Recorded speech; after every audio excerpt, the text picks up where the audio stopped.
بسم الله الرحمن الرحيم. الحمد لله رب العالمين، الصلاة والسلام على أشرف الأنبياء والمرسلين. اللهم صل على محمد وعلى آل محمد كما صليت على إبراهيم، وبارك على محمد وعلى آل محمد كما باركت على إبراهيم وعلى آل إبراهيم إنك حميد مجيد. في الآيات التي كنا نتلو سورة يوسف والرعد وإبراهيم. هذه السورة، سورة يوسف، السورة العظيمة يتجلى فيها الحديث عن الإحسان والمحسنين ومكانة الإحسان. افتتحت نحن نقص عليك أحسن القصص، ولما بلغ أشده آتيناه حكما وعلما وكذلك نجزي المحسنين. هذا حديث الله عن يوسف. أما السجنان قال إنا نراك من المحسنين، وإخوة يوسف قال أيضا إنا نراك من المحسنين. ورأس يوسف يقول عن الله والله إن كذلك مكنا ليوسف في الأرض يتبوأ منها حيث يشاء نصيب برحمتنا من نشاء ولا نضيع أجر المحسنين. إخوته يقولون يا أيها العزيز إن له أبين شيخا كبيرا فخذ أحدنا مكانه إنا نراك من المحسنين. يقول أيضا هو عن الله قد من الله علينا إنه من يتقي ويصبر فإن الله لا يضيع أجر المحسنين. يوسف عليه السلام كان من المحسنين. القصة تدعونا إلى الاقتداء بيوسف في إحسانه العظيم. أحسن لوالديه،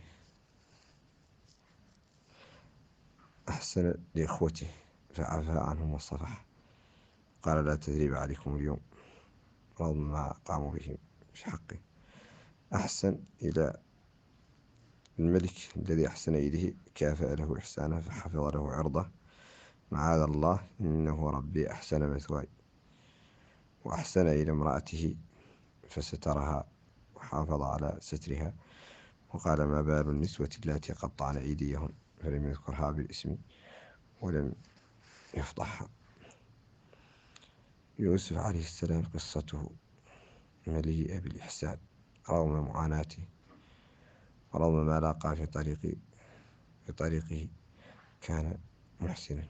إخوته لما جاءوا رغم ما عملوا معه يريدون بضاعة والمتاع، وهو الملك أعطاهم ولم يوبخهم ولم سألهم سؤالا لطيفا: لقد علمتم ما فعلتم بيوسف وأخيه فأنتم جاهلون.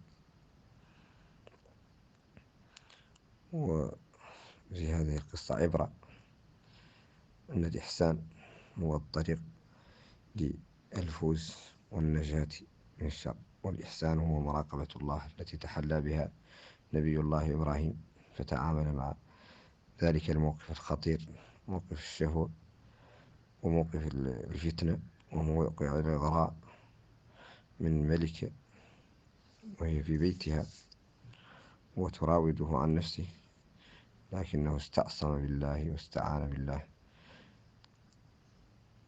وراودته التي هو في بيتها عن نفسه وغلقت الأبواب وقالت هيت لك، قال معاذ الله إنه ربي أحسن مثواي إنه لا يفلح الظالمون. ولقد همت به وهم بها لولا أن رأى برهان ربه كذلك لنصرف عنه السوء والفحشاء إنه من عبادنا المخلصين. هكذا تكون مراقبة الله التي هي أعلى درجات الإيمان الإحسان، أن تعبد الله كأنك تراه فإن لم تكن تراه فإنه يراك. نتيجة ذلك هي إنه من يتقي ويصبر فإن الله لا يضيع أجر المحسنين. مكن الله ليوسف وأعطاه الحكمة والملك، ورفع أبويه على العرش وخروا له سجدا، وقال يا أبت هذا تأويل رؤياي من قبل قد جعلها ربي حقا، وقد أحسن بي إذ أخرجني من السجن وجاء بكم من البدو. هنا أيضا وقد أحسن بي إذ أخرجني من السجن وجاء بكم من البدو. في السورة سورة إحسان، والقرآن قال نقص عليك أحسن القصص. نسأل الله أن ينفعنا بها. قصة يوسف مليئة بالعبر. من إحسان يوسف أنه ينتهز الفرص ولا يتركها تضيع أمام دعوته وتعليمه الناس التوحيد. فالسجينان لما سأله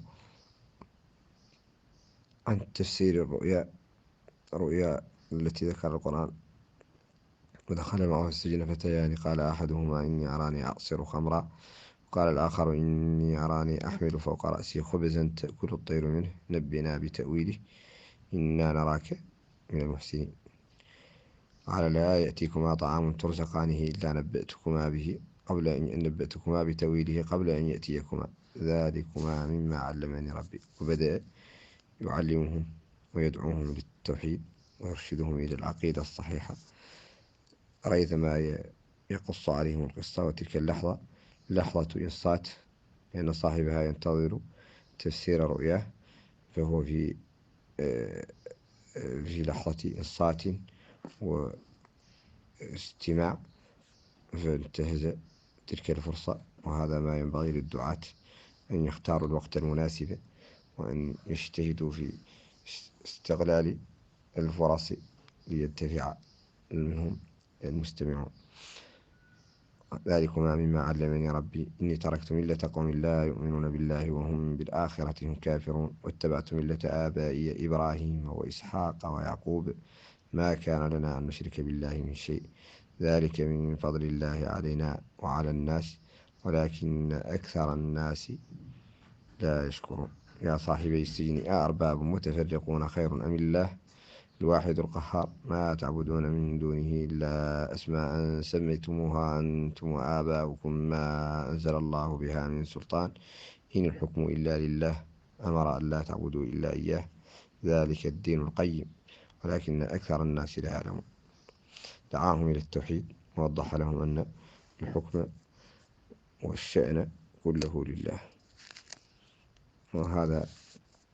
ولذلك رسول الله يوسف المحسن كثير العفو والصفح سئل النبي صلى الله عليه وسلم، قال النبي صلى الله عليه وسلم الكريم وابن الكريم ابن الكريم يوسف عليه السلام. الآيات العظيمة التي مررنا بها لعمرك إنهم لفي سكرتهم يعمهون. يكاد يجمع المفسرون على أن المقصود هنا النبي صلى الله عليه وسلم. يقسم الله سبحانه تعظيما وتشريفا لنبيه محمد بحياته، بحياة النبي، بعمرك بحياتك ببقائك، وهذا شرف عظيم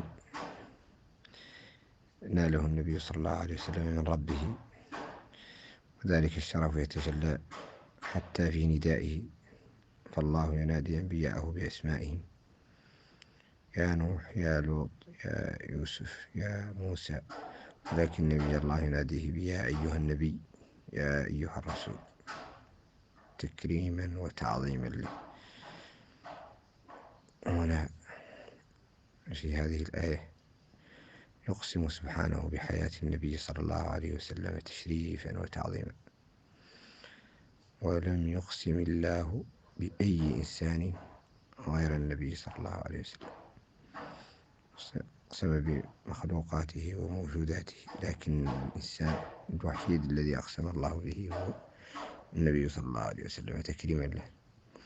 وفي إطار القسم فالله تبارك وتعالى يحق له أن يقسم بما شاء من مخلوقاته، لكن بالنسبة لنا من الناحية الشرعية القسم لا يجوز إلا بالله، لا نقسم إلا بالله، قسم من كان حالفا، وقال النبي صلى الله عليه وسلم فليحلف بالله أو ليصمت. وحتى ورد في حديث مسند أحمد من حلف بغير الله فقد أشرك. إذن النبي صلى الله عليه وسلم مكانته عظيمة عند الله. في هذه الآية وضحت ذلك، وآيات تليها وآيات أخرى كثيرة. ولقد آتيناك 7 من المثاني والقرآن العظيم لا تمدن عينيك إلى ما متعنا به أزواجا منهم ولا تحزن عليهم. لاحظوا أسلوب عظيم لطيف تحبب للنبي صلى الله عليه وسلم من ربه. وخذ جناحك للمؤمنين وقل إني أنا النذير المبين. أو إلى أن يقول إنا كفيناك المستهزئين الذين يجعلون مع الله إلها آخر فسوف يعلمون. إلى أن يقول ولقد نعلم أنك يضيق صدرك بما يقولون فسبح بحمد ربك وكن من الساجدين. لاحظوا هذا الخطاب العظيم وهذا القرب من الله في خطابه للنبي صلى الله عليه وسلم. لذلك والله ما ودعك ربك وما قلى. ما أعظم محمدا عند ربي وما أكرمه عند ربه صلى الله عليه وعلى آله وصحبه وسلم. اللهم ارزقنا حبك وحب نبيك. وحتى هذه الآية ولقد آتيناك 7 من المثاني والقرآن العظيم فيها لفتة مهمة جدا، أن من آتاه الله القرآن، من آتاه الله العلم الشرعي، من آتاه الله شيء من القرآن فينبغي أن يعتز به وأن يحمد الله على هذه النعمة العظيمة الكبيرة، ولا يمد عينيه ولا طرفه ولا تستهويه الدنيا بزخارفها، فيعلم أن الله قسم إذا أعطاه القرآن فقد قسم له أعظم نصيب حيث أعطاه القرآن، أعطاه الهداية وهي أعظم رزق. لقد آتيناك 7 من المثاني وهي أم الكتاب الفاتحة والقرآن العظيم لا تمدن عينيك. يا صاحب القرآن، يا صاحب العلم الشرعي، يا صاحب الآيات وأحاديث النبي صلى الله عليه وسلم، لا تكن من المتهاوين واللاهثين وراء الدنيا، ولا يشغل بالك ما من الله به من أمور الدنيا، فقد أعطاك الله ما هو خير وأبقى حيث أعطاك آياته. فيا صاحب القرآن كن معتزا بكتاب الله، واعلم أن تلك الخيرية التي ذكر النبي صلى الله عليه وسلم مرتبة عظيمة. خيركم من تعلم القرآن وعلمه. فمن نال هذه الخيرية لا يركن لدنيا ولا يغبط أحدا على ما فاته منها ولا يمد عينيه إليها، بل يحمد الله على هذه النعمة العظيمة ويشكر الله عليها. الحمد لله والصلاة والسلام على رسول الله. اللهم لك الحمد لا نحصي ثناء عليك أنت كما أثنيت على نفسك، وإن تعدوا نعمة الله لا تحصوها، إن الإنسان لظلوم كفار. وفي سورة النحل وإن تعدوا نعمة الله لا تحصوها إن الله لغفور رحيم. في سورة إبراهيم ابتدأت الآيات بحديث عن تبديل الإنسان وكفره بالنعم. ألم تر إلى الذين بدلوا نعمة الله كفرا وأحلوا قومهم دار البوار جهنم يصلونها وبئس القرار وجعلوا لله أندادا ليضلوا عن سبيله قل تمتعوا فإن مصيركم إلى النار. ثم يذكر الله النعم.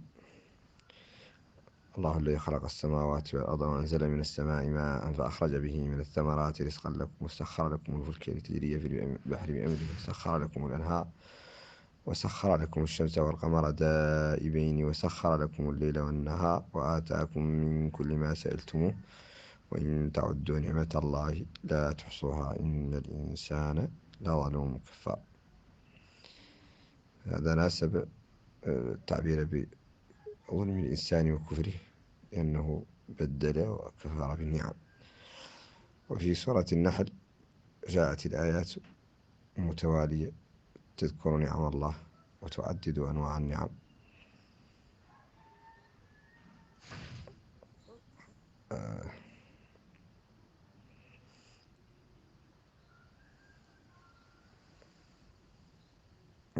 في سورة النحل خلق السماوات والأرض بالحق تعالى عما يشركون خلق الإنسان من نطفة فإذا هو خصيم مبين والأنعام خلقها لكم فيها دفء ومنافع ومنها تأكلون ولكم فيها جمال حين تريحون وحين تسرحون. النعم العظيمة. وتحمل أثقالكم إلى بلد لم تكونوا بالغيه إلا بشق الأنفس إن ربكم لرؤوف رحيم. والخيل والبغال والحمير لتركبوها وزينة ويخلق ما لا تعلمون. وكان يقول هو الذي أنزل من السماء ماء لكم منه شراب ومنه شجر فيه تسيمون ينبت لكم به الزرع والزيتون والنخيل والأعناب ومن كل الثمرات إلى آخره.